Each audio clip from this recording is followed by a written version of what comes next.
السلام عليكم ورحمة الله وبركاته أعزائي متابعي صفحة عدي وشوت وأصحابي في كل مكان في صفحة عدي وشوت على الفيسبوك وبرضو المتابعين بتوعنا على اليوتيوب. يا ريت ما تنسوش تخشوا على صفحة عدي وشوت وتعملوا إعجاب بالصفحة وتنشروها وسط أصحابكم، لأن إحنا بصراحة هدف التيم إن هو يخش كل بيت في مصر بالرياضة فقط، مالناش دعوة بأي حاجة تانية غير الرياضة، وتخش وتدوس سبسكرايب على طبعا قناة اليوتيوب. هيوصل لك كل جديد اذا كان من الاخبار هنا او المعلومات اللي احنا بنحطها او حتى الفيديوهات لو بتحبنا، ولو ما بتحبناش برضو يا ريت تخش. طيب تعالوا كده سريعا نسترجع قلنا ايه الحلقة اللي فاتت. اتكلمنا عن زوران وبابا فاسيليوس، تعالوا نشوف احنا قلنا ايه. اول حاجة احنا ما سيبناش اسكندرية ولا حاجة، لسه في سيدي البلد. زوران اللي ماسك الاتحاد السكندري.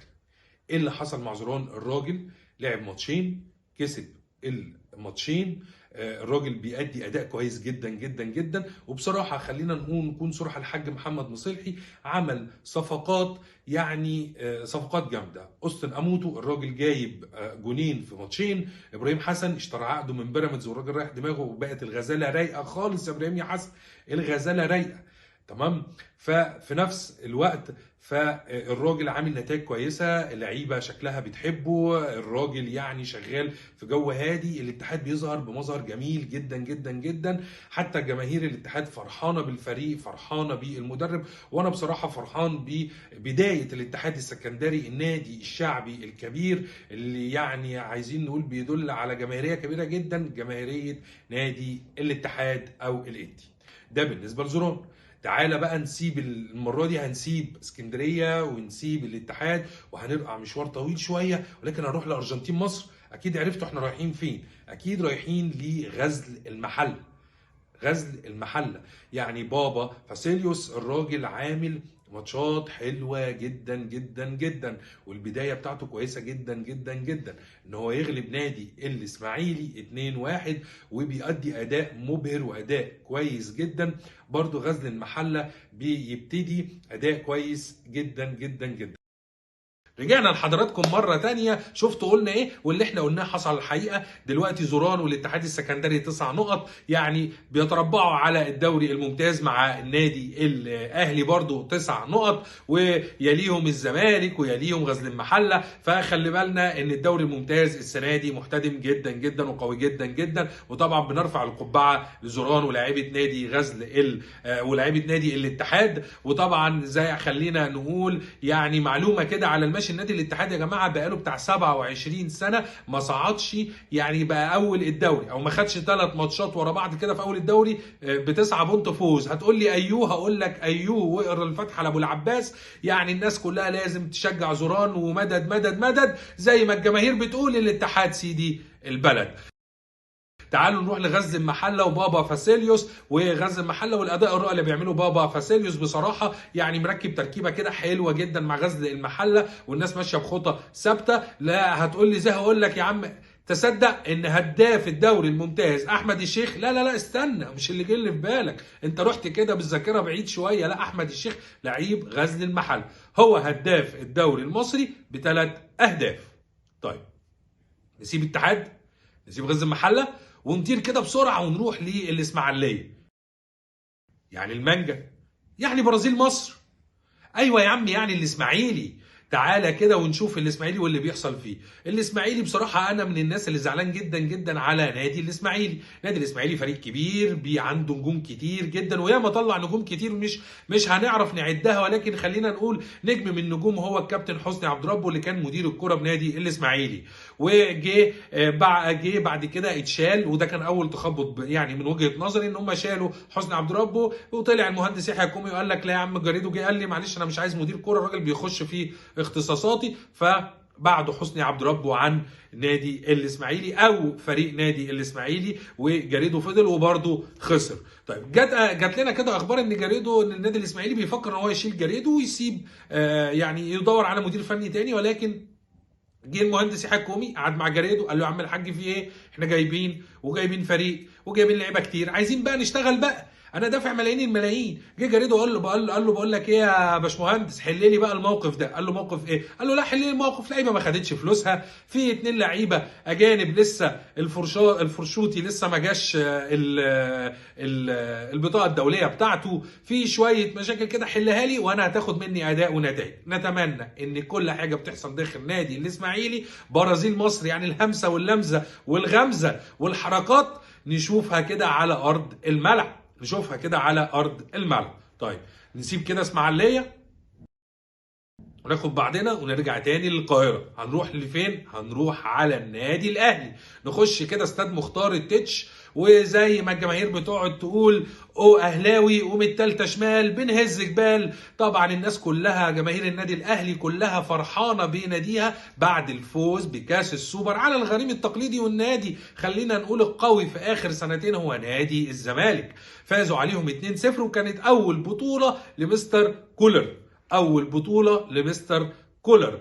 طيب عندنا بقى خبر تاني من داخل النادي الاهلي، محمد عبد المنعم الراجل اتصاب في مراخيره وجاله كسر كده وانعجاج في المراخير، والراجل دخل عمل عمليه وهيغيب على قصرها، بيقولوا يعني من اسبوعين لشهر، وجاي له ماسك من بلجيكا مخصوص عشان خاطر الحاجات دي. وخلينا نقول ان محمد عبد المنعم عمل عمليه قبل كده برده في مراخيره نتيجه خبطه برده في نفس الحته، في نفس الحته.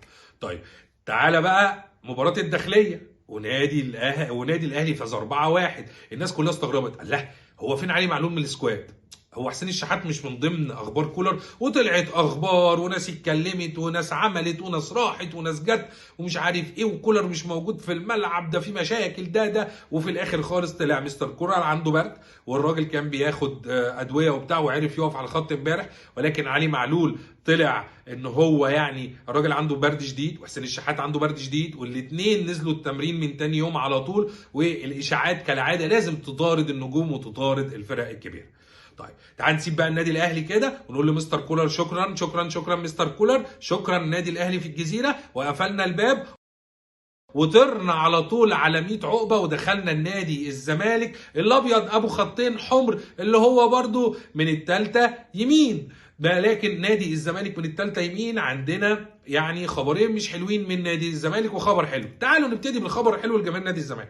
دونجا يا جماعه خلاص الراجل يعني حط له برنامج عشان دونجا يبتدي يرجع. الاصابه بتاعته اللي حصلت مع المنتخب الوطني ان هو جاله يعني خلينا نقول قطع غضروف، والراجل دخل عمل عمليه وغاب على اثرها، ولكن خلاص دونجا بيحاول ان هو يرجع خلاص، والوقت في صالح دونجا وصالح نادي الزمالك. بالنسبه كمان للعيبه المصابه اللي قربت ترجع، في لعيبه مصابه برضو قربت ترجع وفي 11 يوم ان هم يقفوا فيهم. ده الخبر الكويس. الخبر الثاني تعال نقول ان امام عاشور مش عارفين فيه ايه، لعيب كويس جدا، لعيب محترم جدا جدا جدا، لعيب ما فيش منه اتنين في مصر، خلينا نكون صراحه وواضحين مع بعض.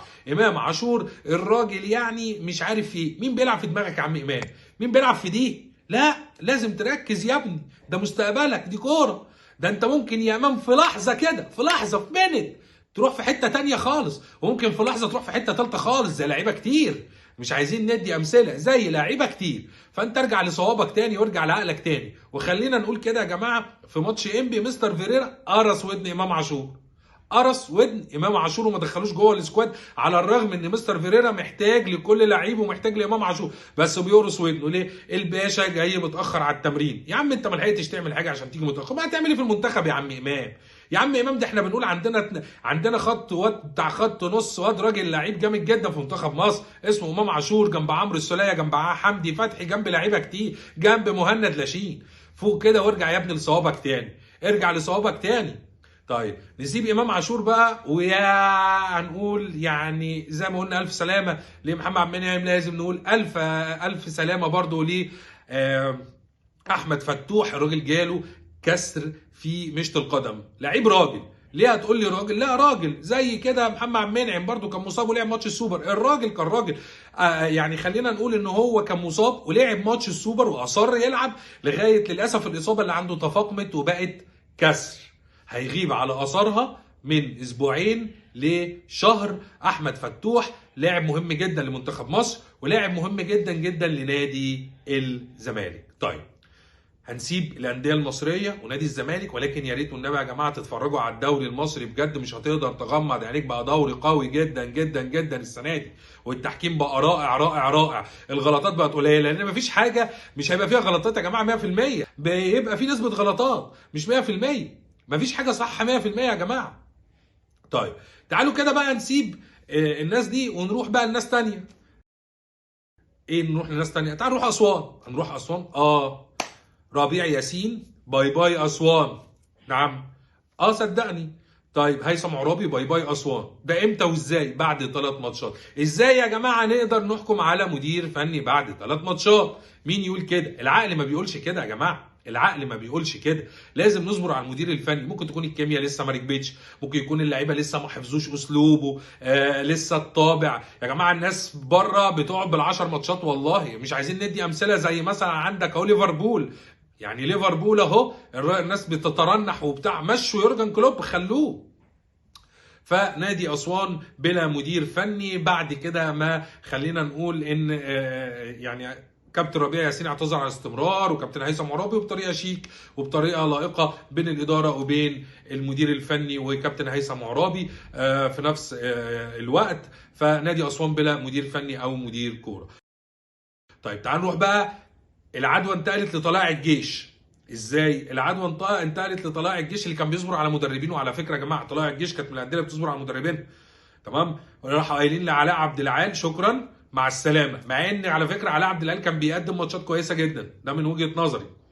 قالوا له مع السلامه. وبرده اداره برده طلائع الجيش خلينا نقول محترمه جدا، فبطريقه برده لائقه. وبعديها على طول تاني يوم طلائع الجيش كابتن محمد يوسف مدير فني لطلائع الجيش. كابتن محمد يوسف طبعا غني عن التعريف، مدرب كبير مدرب محترم، خلاص مسك او قبل ان هو يمسك طلائع الجيش. طلائع الجيش فتح معاه خط، والراجل ما كانش عنده اي اعتراض ان هو يرجع من بوابه طلائع الجيش.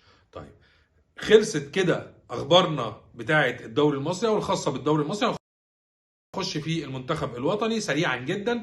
المنتخب الوطني رو فيتوريا، الراجل يا جماعه يعني خلينا نقول ان اتعرض عليه هيبقى فيه طبعا فتره توقف من يوم 9 ليوم 11. الراجل قال اللعيبه اللي هي ما عندهاش ماتشات تيجي المعسكر، واللعيبه اللي عندها ماتشات خلاص تخلص ماتشاتها وتيجي اذا كانت محترفه، او اللعيبه الثانيه اللي هي المصريه. ازاي؟ يعني اللعيبه المصريه عندها البطوله الافريقيه زي فيوتشر، زي بيراميدز، زي الاهلي، زي الزمالك. واللعيبه المحترفه بره لو عندها ماتشات برده في الشامبيونز ليج والكلام ده كله، لان خلاص اصلا كده كده الكره هتقف عشان خاطر بطوله كاس العالم قطر 2022.